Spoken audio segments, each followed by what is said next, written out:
we're out here to do a flight test with the Developer XE. If you watched our most recent video, this Developer XE had suffered a fairly bad crash following our pickup soccer session with Arturo here, who's out here joining us again. We have the base model Developer with us again. That flew just fine.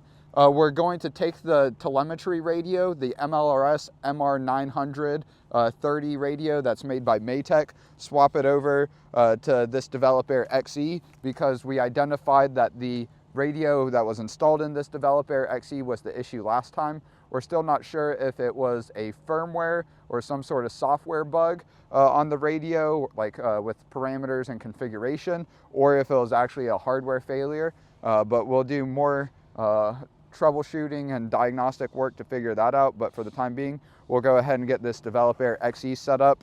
These are actually a little bit older props than what the new standard Developer XE comes with. These are 13.5-inch propellers, or actually, sorry, 13-inch propellers, where Developer XE now comes with 15-inch propellers. But again, for the purpose of this flight, these should do just a trick. Some of that plastic was already off, and I was really hoping that both props would be in there, and they are. So same with this one. The top is already open and both props are in there. Probably should have checked that ahead of time, but better late than never, as they say.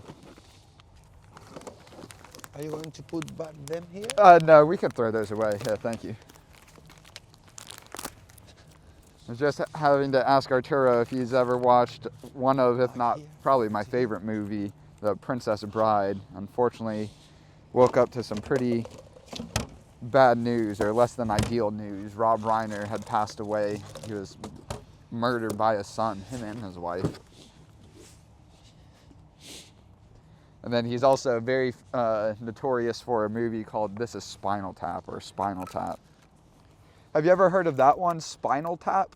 Spinal Tap? Yeah, it's a movie about like a heavy metal rock band. Okay. And I think it was kind of a parody. Yeah, satirical comedy. It's like a cult classic, if you've ever heard of that term. And yeah, the guy that produced that movie and The Princess Bride, which The Princess Bride is probably the most universally loved movie of all time. Like, there's no one that's ever watched it that hasn't not just liked it, but, you know, loved it. It's got romance, action, adventure, comedy. Princess? Yeah, Princess Bride, or The Princess Bride. And it's actually an